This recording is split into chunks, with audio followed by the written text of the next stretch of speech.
Alright, so what we have right here is a Coleman 425 gas stove. It's a dual burner. It's not the dual fuel though. It runs off regular Coleman white gas or Coleman fuel, whatever you want to call it. You can buy it at Walmart for $10 a gallon.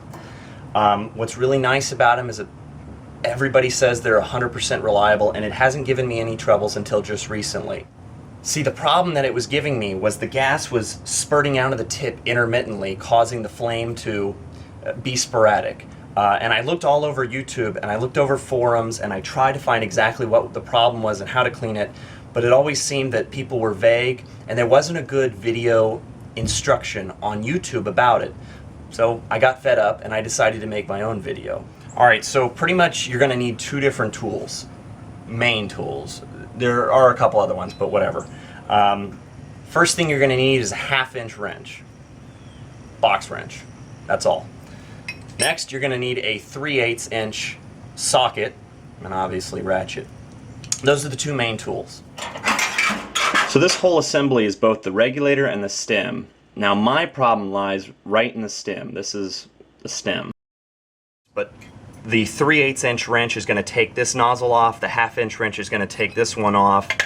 Fits perfectly on there, and also fits perfectly on there. Alright, so when you're taking this thing apart, you're going to want to make sure the lid is off, or at least unscrewed a little bit so it'll let all the pressure out so fuel won't get all over your hands. But the first thing you want to do is take this off with the 3/8-inch socket. Perfect, done. Then you're going to unscrew this, and it'll come out looking like this.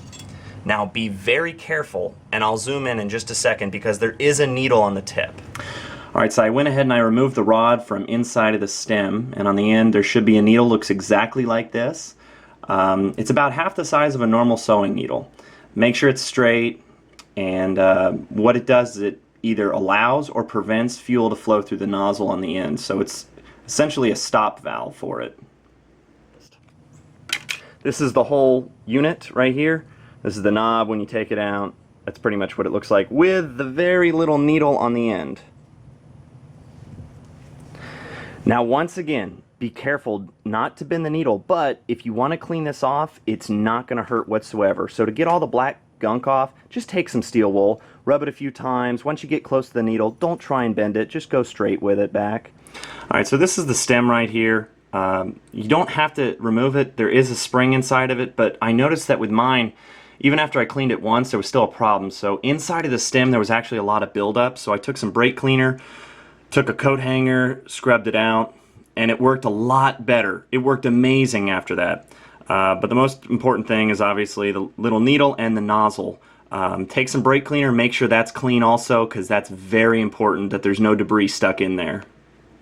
Alright, so once you're pretty much done cleaning it off, and everything looks good, you're going to want to put this back in, make sure it lines up just perfectly. It'll slide right in. There's the spring right there if you wanted to see it, by the way. Make sure that the needle tip goes straight through and the spring doesn't interfere with it. You'll end up screwing this back in. Take the 1/2-inch wrench, tighten that. Take the 3/8-inch socket, tighten that. And you'll see how that looks in a second. Now I went ahead and I tightened everything up, but when you're tightening, make sure not to over tighten anything. It is brass and it will strip, and you can really cause yourself a bigger problem than you need. This one you can pretty much put on hand tight. This one right here, just tighten to the point where it's a little bit snug. You know, do one pinky finger with it and you'll be good. Once you've gone ahead and tightened the nozzle and the regulator back onto the stem, go ahead and screw the fuel cap back on, turn the primer knob, prime it about 30 to 35 pumps. That's about good. And then you can go ahead and fix the tank back onto the grill. And of course, once you've done all that, hey, you're ready to light it.